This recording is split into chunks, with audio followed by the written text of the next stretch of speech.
Morning students, ఈ రోజు మనం చెప్పుకోబోతున్నటువంటి టాపిక్ వచ్చేసి ఏంటంటే చూడమ్మా, concepts of marketing. Concepts of marketing అంటే ఏంటంటే మార్కెటింగ్ యొక్క భావనలు అని అర్థం. మార్కెటింగ్ యొక్క భావనలు గుర్తుంచుకోండి పిల్లలు. భావన అంటే ఏంటంటే మార్కెటింగ్ అనేటువంటి ఒక ఆలోచన అనేటువంటిది ఎప్పుడు మొదలైంది, ఆ ఆలోచనని మనం ఇక్కడ భావనలు అంటాం. అంటే మార్కెటింగ్ ఏ ఏ ఆలోచనలతోటి అది మొదలైంది అనేటువంటిది తెలుసుకోవడమే మనము కాన్సెప్ట్స్ ఆఫ్ మార్కెటింగ్ అయితే గుర్తుంచుకోండి పిల్లలు.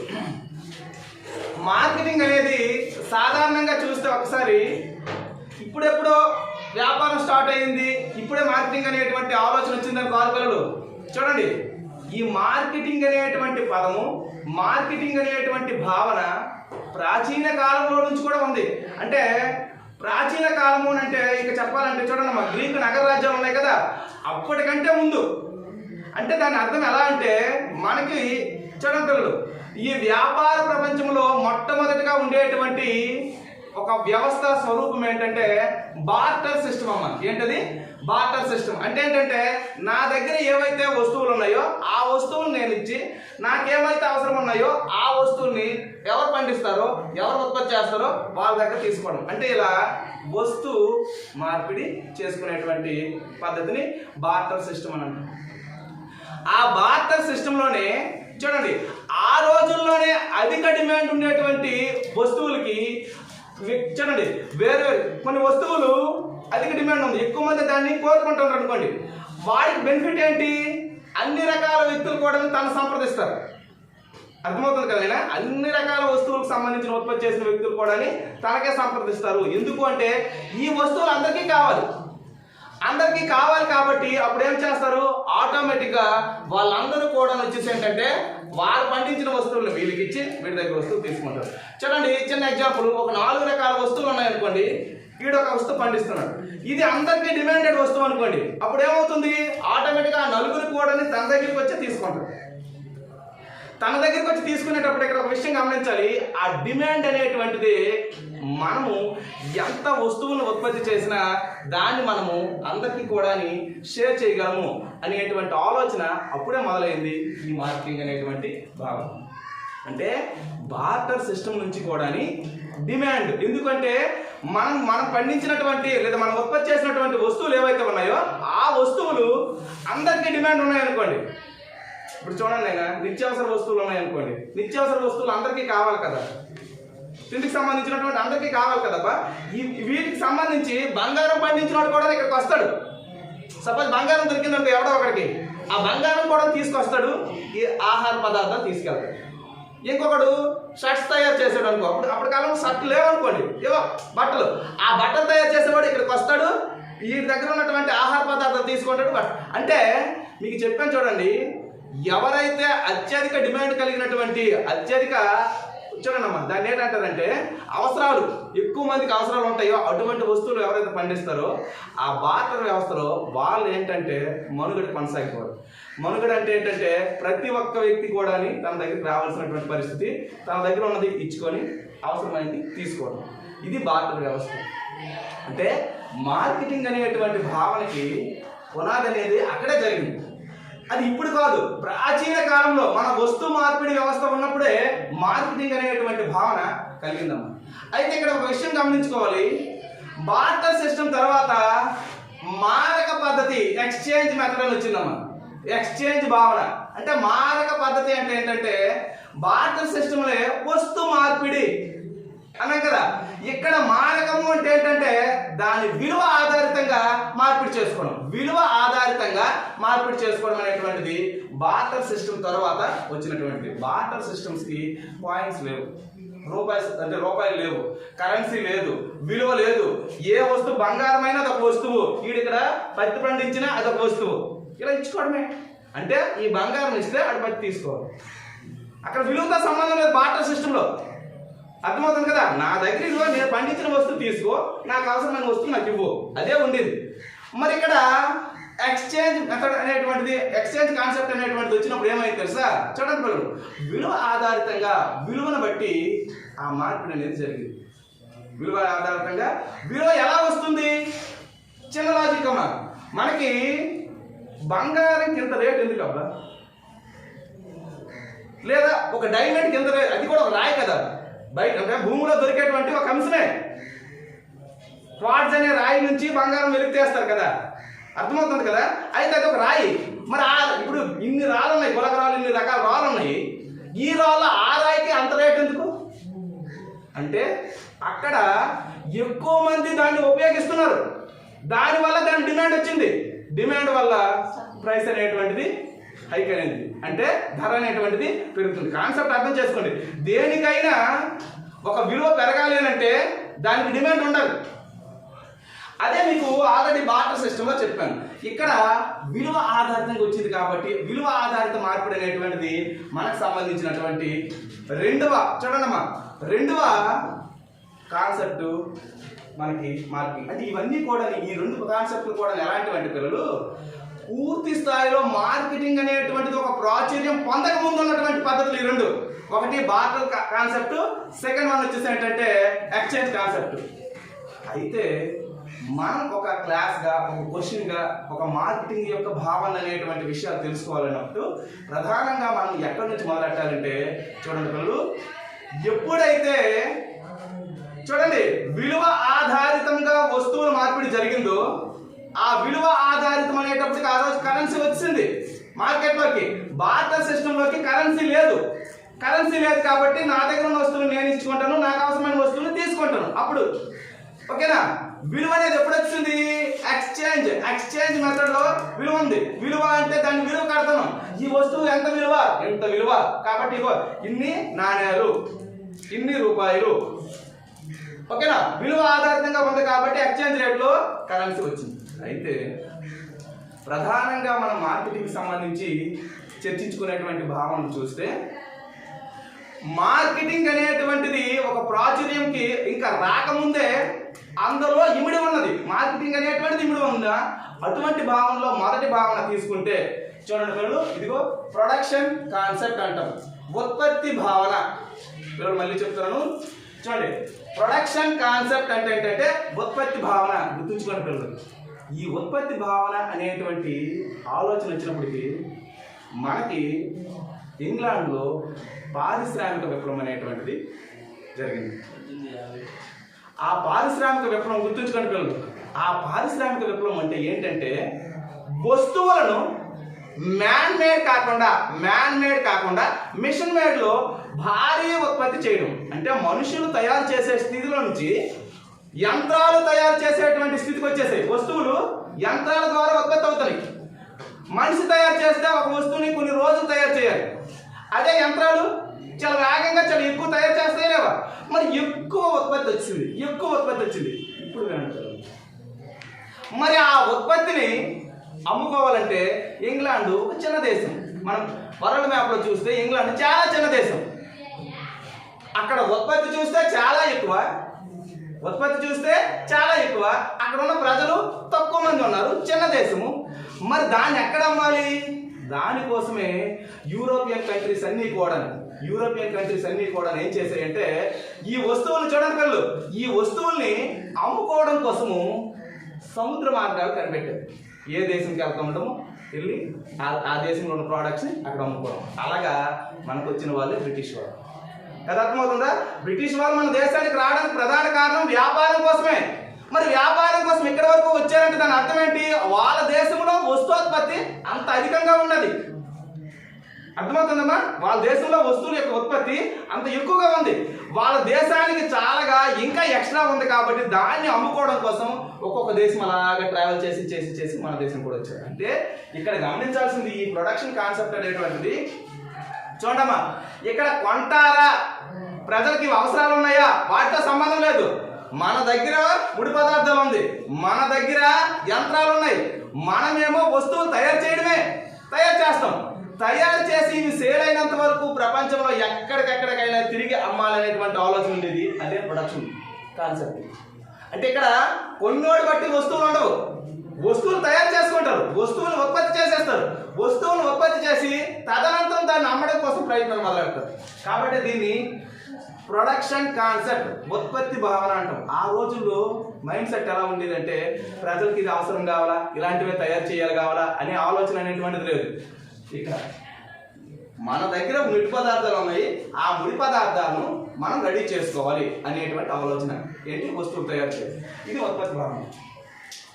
నెక్స్ట్ వన్ చూడండి అమ్మా, ప్రోడక్ట్ కాన్సెప్ట్. ఇది వస్తు భావన. ఇక్కడ ఉన్నటువంటిది ఉత్పత్తి భావనమ్మ, ప్రొడక్షన్ కాన్సెప్ట్. ఇక్కడ ఉన్నటువంటిది ప్రోడక్ట్ కాన్సెప్ట్, అంటే వస్తువు యొక్క ఆలోచన. వస్తువు యొక్క ఆలోచన మొదలైంది మార్కెటింగ్ లో. ఎప్పుడంటే చూడండి పిల్లలు, ఇక్కడ వస్తువులన్నీ చూడండి, వస్తువులన్నీ ఉత్పత్తి చేస్తారు, చాలా ఎక్కువ చేస్తారు. ఈ భావంలో చేసేసి ఇక్కడ ప్రపంచ దేశాలు తిరుగుతారు, అమ్ముతున్నారు. కొన్ని రోజులు కొంటారు, మిగిలిపోయి అప్పుడు అది బుర్ర పనిచేసింది. ఏటా బుర్ర పనిచేసింది? మనము వస్తోత్పత్తి, మన దగ్గర మెటీరియల్ ఉంది కదా అని చెప్పి నచ్చినట్టు మనము తయారు చేయకూడదు. ప్రజలకి ఏట అవసరం ఉన్నదో ఆ అవసరానికి తగినటువంటి వస్తువుల్ని, ప్రజలకు ఏట అవసరం ఉన్నదో ఆ అవసరానికి తగినటువంటి వస్తువుని మనం తయారు చేయాలి. అటువంటి వస్తువులనే మనం తయారు చేయాలి, అటువంటి ఉత్పత్తినే మనం చెయ్యాలి అనే భావన మొదలైంది. ఎప్పుడు?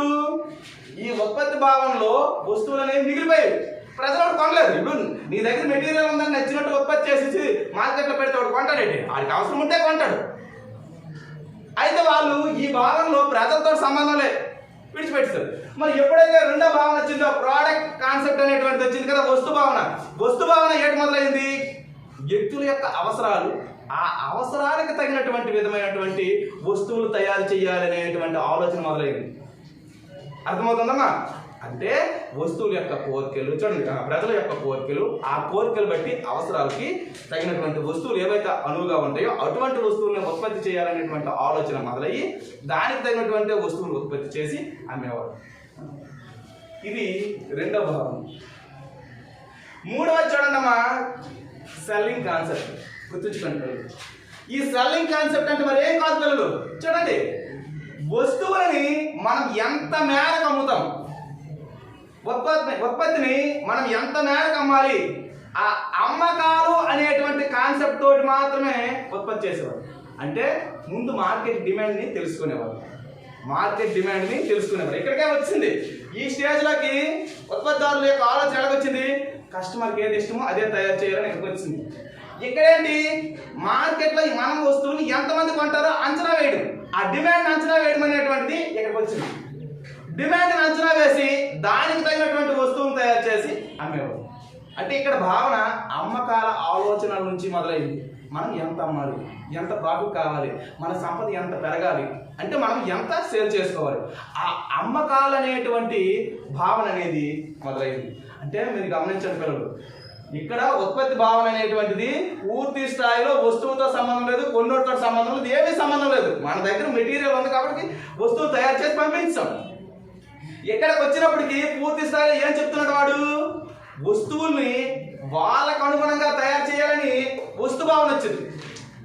ఇక్కడ వచ్చినటువంటిది మరి వాళ్ళ అవసరాలు ఉన్నాయి కదా, అది ఎంత అవసరం, వాటి డిమాండ్ ఎంత, ఆ డిమాండ్కి తగినటువంటి సప్లై మనం చెయ్యాలంటే మనం ఎంత తయారు చేసుకోవాలి, ఎంత అమ్మాలి అనేటువంటి అమ్మకాల భావన అనేటువంటి మొదలైంది. ఈ అమ్మకాల భావన ఏం చేస్తుందంటే పిల్లలు చూడండి, ఒక వ్యాపార సంస్థ యొక్క లాభాలు పెంచడం కానీ, ఒక వ్యాపార సంస్థ యొక్క మనుగడ కానీ, ఒక వ్యాపార సంస్థకు సంబంధించినటువంటి సంపద వృద్ధి అవ్వాలంటే ఇవన్నీ కూడా దీని మీద ఆధారపడి ఉంటాయి, అమ్మకాల మీద. అర్థమవుతుందా? అంటే గుర్తుంచుకోండి పిల్లలు, మనకి అమ్మకాల భావన అనేటువంటిది ఒక వ్యాపార సంస్థ యొక్క మనుగడని బట్టి మనుగడ ఆధారపడి ఉంటుంది. కాబట్టి ఈ భావన మార్కెటింగ్ని చాలా విస్తృతం చేస్తుంది. ఎంత విస్తృతం చేసిందంటే ఇక్కడ చూడండి పిల్లలు, అమ్మడం కోసమే వస్తువులు తయారు కాబట్టి ఆ తయారైనటువంటివి అమ్మాలి, ఖచ్చితంగా అమ్మి తీరాలి. అలాంటి భావన అనేటువంటిది ఈ సెల్లింగ్ అనేటువంటి కాన్సెప్ట్ లో మొదలైంది. ఓకే పిల్లలు, నెక్స్ట్ వన్ చూడండి అమ్మా. నెక్స్ట్ వన్ మార్కెటింగ్ భావన. ఏంటిది? మార్కెటింగ్ భావన. సార్ ఇవన్నీ మార్కెటింగ్ భావనలు కదా, మళ్ళీ కొత్తగా మార్కెటింగ్ భావన. గుర్తుంచుకోండి పిల్లలు, చెప్తాను చూడండి. ఇక్కడ అమ్మకాల భావన అనేటువంటిది డిమాండ్ని అనుసరించి వస్తోత్పత్తి చేసి సప్లై చేయడం, డిమాండ్ అనుసరించి సప్లైని అందించడం, అది అమ్మకాల భావన. కానీ మార్కెటింగ్ భావన అనేటువంటిది వచ్చినప్పటికీ మార్కెట్లో చాలా కాంపిటేటర్స్ వచ్చారు. మనం ఒక వస్తువును అమ్ముతామంటే మనలాంటి వస్తువులు 100 రకాలైనటువంటి వ్యాపార సంస్థలు వచ్చాయి. మరి ఇలాంటప్పుడు మన వస్తువులను వాడు ఎందుకు కొనాలి? చూడండి, మార్కెటింగ్ కాన్సెప్ట్ ఒరిజినల్గా వచ్చింది ఇక్కడ ఏంటంటే ఆ డిమాండ్ని బట్టి మనం సప్లై చేసి అందించేవాళ్ళం. అయితే మార్కెట్లో అప్పుడు ఉత్పత్తిదారులు తక్కువ. ఈ స్టేజ్కి వచ్చినప్పటికీ మార్కెటింగ్ భావన అనేటువంటి వచ్చినప్పటికీ మార్కెట్లో చాలా మంది ఉత్పత్తిదారులు ఉన్నారు. ఇలా చాలా మంది ఉన్నారు. అందరు కలిపి ఇదిగో ఈ ప్రజలకి అమ్మాలి. మరి అమ్మాలంటే నా వస్తువుని ఆడు కొంటాడని గ్యారంటీ ఏంటి? అప్పుడే మొదలైంది మార్కెటింగ్ ఏం చేసిందంటే ఇక్కడ ఏం చేసిందంటే చూడండి, మా వస్తువుల్లో ఈ క్వాలిటీ ఉంది, ఇంత తక్కువ ధరకు ఓకేనా మంచి పరిమాణంతో మీకు అందిస్తున్నాం అని మన యొక్క వస్తువుల యొక్క వివరాలు అందజేయడం అనేది మొదలైంది. అంటే ఇక్కడ గమనించండి, మార్కెటింగ్ అనేటువంటి ప్రధానమైన భావన ఈ స్టేజ్లో మొదలైంది. అంటే దానికి కారణం ఏంటంటే ఉత్పత్తిదారులు ఎక్కువైపోయి ప్రజలకి అన్ని వస్తువులు కూడా వాళ్ళే అమ్మాలి. అలాంటి అమ్మేటప్పుడు పోటీదారుల మధ్య కాంపిటీషన్లో వస్తువుల యొక్క నాణ్యత, వస్తువుల యొక్క పరిమాణము, వస్తువుల యొక్క ధరలు, వస్తువుల యొక్క ప్రత్యేకతలు ఇవన్నీ కూడా ప్రజలందరికీ తెలియజెప్తూ అమ్ముకునేటువంటి స్టేజ్ మొదలైంది. అదే మార్కెటింగ్. ఓకే పిల్లలు, నెక్స్ట్ వన్ చూడండి, సోషల్ మార్కెటింగ్. చూడండి మనకి ఈ సోషల్ మార్కెటింగ్ గుర్తుంచుకోండి పిల్లలు.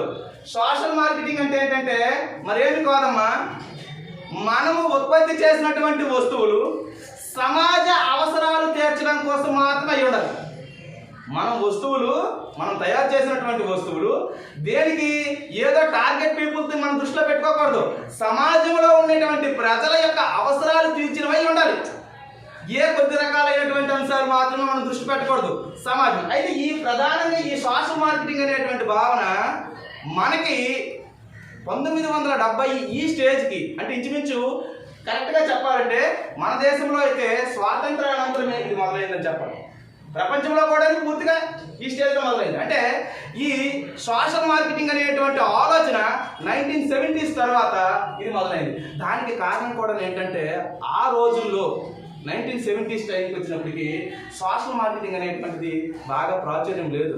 అప్పుడు ఏం చేశారంటే సమాజంలో వ్యక్తులు ఉంటారు, ఆ వ్యక్తులకు అవసరాలు ఉంటాయి, ఉమ్మడిగా ఉంటాయి, ఇండివిజువల్గా ఉంటాయి. ఓకేనమ్మా, ఉమ్మడిగా ఉండేటువంటి అవసరాలకి కొన్ని రకాలైనటువంటి వస్తువులు, ఇండివిజువల్గా తన వ్యక్తిగతమైనటువంటి అవసరాలకి కొన్ని రకాలైనటువంటి వస్తువులు తయారు చేయాలనేటువంటి ఆలోచన మొదలయ్యి సమాజంలో ఉన్న వ్యక్తులందరికీ సరిపడేటువంటి వస్తువులు మరియు సేవల్ని అందించేటువంటి ఆలోచన ఈ సోషల్ మార్కెటింగ్లో వచ్చింది. అంటే గుర్తుంచుకుంటారు, సోషల్ మార్కెటింగ్ అనేటువంటిది పూర్తి స్థాయిలో సమాజ అవసరాలు తీర్చడం కోసమే ఈ మార్కెటింగ్ అనేటువంటిది జరపబడుతుంది. ఓకే పిల్లలు, అయితే ఇక్కడ ఈ డయాగ్రామ్లో లేదు కానీ రీసెంట్గా వచ్చినటువంటి 2000లో వచ్చినటువంటి ట్రెండ్స్ కానీ ఆ తదనంతరం వచ్చినటువంటి ట్రెండ్స్లో చూసుకుంటే మన మార్కెటింగ్ కాన్సెప్ట్లో గ్రీన్ మార్కెటింగ్ ఏంటప్పుడు ఇది గ్రీన్ మార్కెటింగ్ అంటే గుర్తుంచుకోండి పిల్లలు, సాధారణంగా మా వస్తువులు ఎటువంటి కెమికల్స్ వాడకుండా న్యాచురల్గా ఉత్పత్తి చేయబడినటువంటి వస్తువులు అని ప్రమోట్ చేసుకుంటాను. చూస్తున్నారా? మీకు చిన్న ఎగ్జాంపుల్ మీకు చెప్తాను. పతాంజలి ఉంది కదా, పతాంజలిని వాడు ఎలా ప్రమోట్ చేసుకున్నాడు? నార్మల్గా మీరు ఉపయోగించేటువంటి వస్తువుల్లో ఎన్నో రకాల కెమికల్స్ కలుస్తున్నాయి, దానివల్ల మీ శరీరానికి లేదా అందులో ఉన్నటువంటి వస్తువులు మీకు చాలా ఇబ్బందికరమైనటువంటివి. ఇవి ప్రకృతిలో ఉన్న సహజ సిద్ధ గుణాలైనటువంటి వనమూలికలు, దీని ద్వారా మా ప్రోడక్ట్స్ అన్ని తయారవుతున్నాయి, మీ ఆరోగ్యానికి చాలా మంచిదని చెప్పి ప్రమోట్ చేసుకున్నాడు. అర్థమవుతుందా లేదా? అలాగే ఇక్కడ మనము ఈ కాన్సెప్ట్స్ ఆఫ్ మార్కెటింగ్ అనేటువంటి దీంట్లో ప్రధానంగా ఇవి చెప్పుకున్నప్పటికీ కూడా రీసెంట్గా వచ్చినటువంటి మార్కెటింగ్ భావనలో గ్రీన్ మార్కెటింగ్ ఒకటి. ఆ గ్రీన్ మార్కెటింగ్ ఏం చెప్తుందంటే చూడండి పిల్లలు, మన వస్తువులు మరియు సేవలు తయారు చేస్తున్నాం కదా, ఆ వస్తువులు సేవలంట ఎటువంటి కలుషితమైనటువంటి ఎటువంటి ప్రమాదకరమైనటువంటి ముడి పదార్థాలు లేకుండా సహజ సిద్ధమైనటువంటి ప్రకృతిలో లభించినటువంటి ఏవైతే సహజ సిద్ధమైనటువంటి అంశాలు ఉంటాయో వాటిని ఆధారంగా చేసుకొని మా వస్తువుల్ని తయారు చేస్తున్నాం. అర్థమవుతుందమ్మా? అంటే మన వస్తువులు హై క్వాలిటీ, ఓకేనమ్మా, హై క్వాలిటీ. నెక్స్ట్ ఎటువంటి మందులు, క్రిమి సంహారక మందులు కానీ ఏవి కానీ పూర్తిగా ఉపయోగించకుండా తయారు చేసినటువంటి వస్తువులని చెప్పడం. అంటే ఇక్కడ బోర్డు మీద రాసినప్పటికీ ఈ డయాగ్రామ్ లో ఉన్నటువంటి అంశాలు ఏవైతే ఉన్నాయో ఇవే కాకుండా మార్కెటింగ్ అనేటువంటిది రానున్న రోజుల్లో వ్యాపారం అనేటువంటిది ఎప్పుడు విస్తృతమైందో ఇక రాను రాను మార్కెటింగ్ లో కొత్త రకమైనటువంటి ఆలోచనలు, కొత్త రకమైనటువంటి భావనలు పుట్టుకొస్తాయి. ఓకేనమ్మా? కాబట్టి ఈ బోర్డు మీద రాసిన ఇదే ఫిక్స్ అని ఎప్పుడు అనుకోవాల్సినటువంటి అవసరం అయితే లేదు. ఓకే పిల్లలు, ఇంతతోటి మనకి ది కాన్సెప్ట్స్ ఆఫ్ మార్కెటింగ్ అనేటువంటి దాన్ని క్లోజ్ చేస్తున్నాం. ఓకే పిల్లలు.